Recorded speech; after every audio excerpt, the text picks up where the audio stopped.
Nah, setelah tadi disampaikan ya, problematika seputar syariah ini baru dua ya tadi. Satu, syariah itu sifatnya atau berasalkan dari Al-Quran yang sifatnya general, artinya menimbulkan berbagai macam penafsiran. Itu problematika pertama, itu problem pertama. Dan yang kedua, seringkali orang yang berbicara syariat itu mencampur adukan antara syariat dengan fikih. Ini problem kedua. Nah, dari dua problem ini saja bisa kita dapatkan situasi ya, bahwa syariat Islam itu tidak tunggal. Nah, oleh karena itu penerapan syariat Islam di berbagai negara, baik itu zaman dulu ya, zaman baheula, setelah Khulafaur Rasyidin, pada zaman kekhalifahan yang berbagai macam perbedaan sistem khilafah pun juga syariatnya beda-beda juga. Apalagi sekarang ya, syariat Islam zaman sekarang juga beda. Di Iran beda dengan di Yordan, beda dengan di Arab Saudi, beda juga. Di Brunei beda lagi kan. Karena memang sistem negaranya juga beda-beda. Pengangkatan hakimnya saja beda-beda kan gitu. Pengangkatan pemimpinnya saja beda-beda. Pemimpin yang membawahi pelaksanaan syariat Islam itu sudah beda-beda. Nah, lalu problem selanjutnya kita lihat dari pegangan atau rujukan, yaitu hadis ya, selain Al-Quran dan hadis. Nah, memang ada hadis yang mengatakan begini. Ini hadis ini diriwayatkan oleh Imam Malik ya, dalam buku Al-Muwatta ya. Aku tinggalkan kalian dua perkara, apabila kalian berpegang teguh kepada dua perkara ini, niscaya kalian akan selamat ya, tidak sesat maksudnya. Yaitu apa itu? Yaitu Al-Quran dan as-sunnah, sunnahku. Di hadis itu disebutkan sunnah itu artinya sunnah Rasulullah SAW. Ini hadis pertama nih. Lalu ada hadis lain yang mengatakan sama ya, bunyi awalannya itu mirip, cuma ujungnya begini. Ya, aku tinggalkan dua perkara apabila kalian berpegang teguh pada dua perkara ini, dan seterusnya ya. Apa itu? Yaitu Al-Quran dan Ahlul Bait. Nah, ini meriwayatkan tiga malah. Imam Muslim, kemudian Imam Ahmad bin Hambal ya, Imam Hambali, dan berikutnya adalah dari ini. Ini Ahlul Bait. Siapa itu Ahlul Bait? Ahlul Bait itu orang-orang yang berasal dari keluarga Rasulullah. Kalau di kalangan Syiah, Ahlul Bait ini Ali bin Abi Thalib, Fatimah, kemudian Hasan dan Husain, dan Rasulullah sendiri. Ada 5 ya.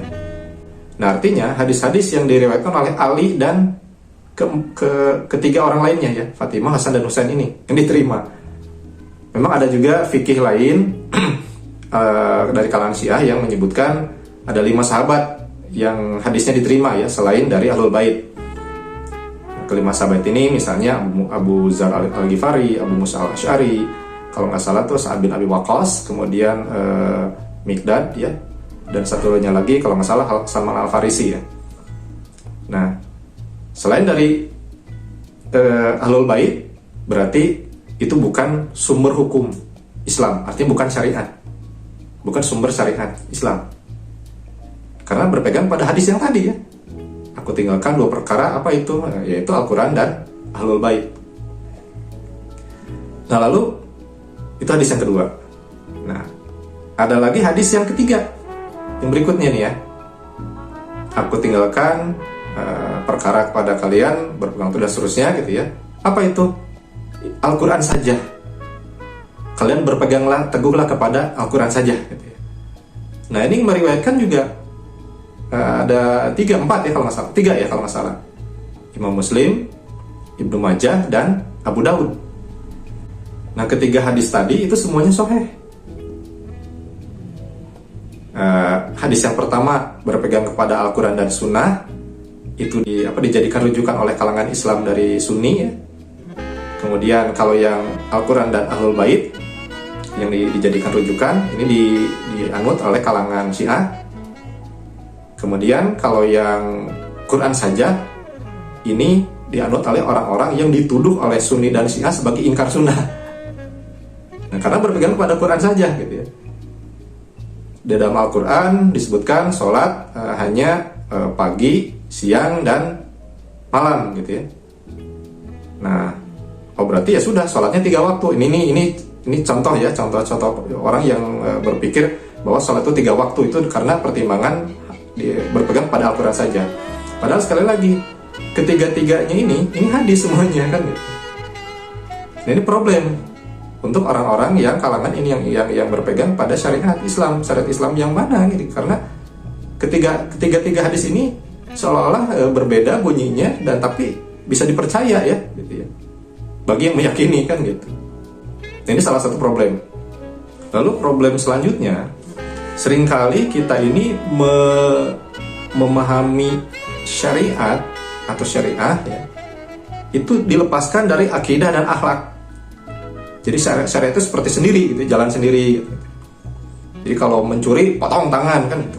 Gak mau tahu, pokoknya potong tangan gitu.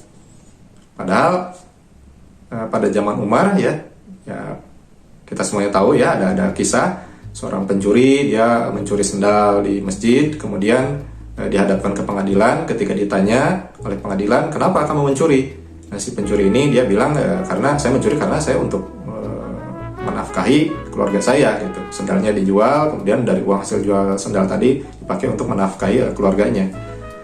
Nah, hukum potong tangan ini tidak diberlakukan ke orang ini, malah dipanggillah tetangga-tetangga di sekeliling orang ini dan semuanya dihukum si tetangga ini. Karena hukumannya apa? Karena mereka itu tetangga-tetangga si pencuri ini dia orang rata-rata orang yang ekonominya cukup, tapi membiarkan tetangganya kelaparan sampai harus mencuri sendal kan gitu.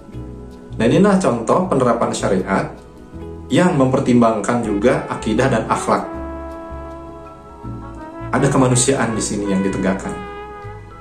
Artinya penegakan hukum, dan di atas hukum itu ada kemanusiaan. Ada contoh lain misalnya, yang tadi sempat saya sampaikan ya, tentang sholat ya. Sholat mencegah atau menolak perbuatan tanha disebutnya. Tanha itu ya menolak ya. Itu semacam jaminan kan itu ya. Sholat menolak perbuatan keji dan mungkar. Nah, dalam hal ini kalau dipahami syariat saja gitu ya, oh sholat itu ruku, sujud, sholat berjamaah, ada sholat wajib, ada sholat sunat, ada sholat sunat juga macam-macam, ada sholat tahajud dan sebagainya. Jadi dalam kitab-kitab fikih yang menerangkan tentang syariat, bab syariat sholat gitu ya, itu cuma diterangkannya sebatas itu, bab sholat itu. Ada wudunya, kemudian ada gerakan sholatnya, ruku, sujud, tahiyat gitu ya. Nah, sementara apa argumennya? Adanya ayat yang menjamin bahwa sholat itu menolak perbuatan keji dan mungkar. Oh, ada yang mengatakan, oh kalau gitu, nah ini tafsir ya sekali lagi. Oh kalau gitu, menurut saya gitu ya, bahwa yang dinamakan sholat mencegah menolak perbuatan keji dan mungkar ini maksudnya sholat tapi harus disertai dengan akhlak yang baik, dengan kejujuran, dengan sikap disiplin, dengan sikap sabar, dengan ikhlas, kemudian sehari-harinya banyak melakukan kebaikan. Oh berarti kalau gitu sholat itu luas dong kan gitu. Padahal di dalam syariat, dalam kitab-kitab fikih hanya menyebutkan sholat itu hanya gerakan ruku, sujud dan sebagainya tadi. Nah, berarti di sini tafsirnya jadi luas kan gitu. Apakah sholat, kalau ada kitab yang menerangkan bab sholat, selain menerangkan tentang gerakan sholat, juga harus dicantumkan juga kalau gitu, tentang bab kejujuran, tentang bab disiplin, tentang bab tidak korupsi misalnya, tentang bab rendah hati, tentang bab misalnya zuhud itu menjadikan dunia di tangan bukan di hatinya ya.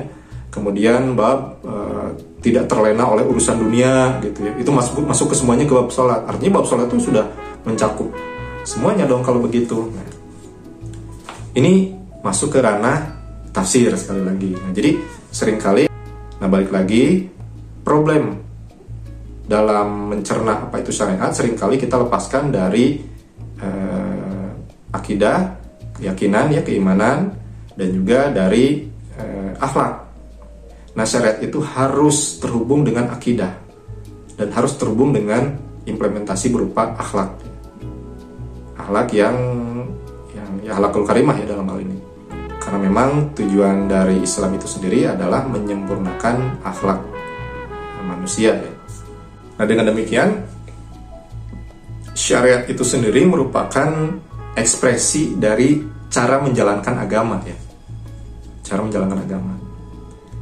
Jadi dari ekspresi cara menjalankan agama ini kemudian jadilah budaya. Sholat disadari sebagai kebutuhan pribadi, sebagai sebuah kebutuhan. Kemudian dari kebiasaan sholat ini menjadi budaya. Kemudian karena sholat ini berkaitan dengan spiritual, berkaitan dengan hal yang sifatnya kenyamanan, kebaikan gitu ya. Nah, artinya di luar sholat pun juga dia membudayakan dirinya untuk melakukan hal-hal yang sifatnya kebaikan dan menjauhkan dari hal yang sifatnya kekejian dan kemungkaran. Ya, ini mungkin arahnya ke sana kan. Dan sebagaimana halnya sudah menjadi budaya, ini bisa diperspektifkan sakral dan juga bisa diperspektifkan sesuatu yang ya biasa saja ya, merupakan dari gaya hidup.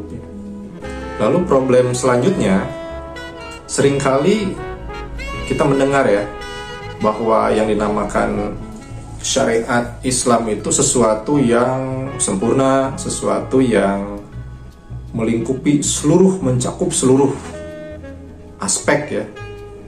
Nah, yang jadi pertanyaan, apa betul demikian? Ada apa dasar hukumnya gitu ya? Kalau istilahnya itu apa dalilnya gitu? Ada nggak dalil yang menyebutkan sana? Oh, ada katanya. Surat Al-Maidah ayat 3.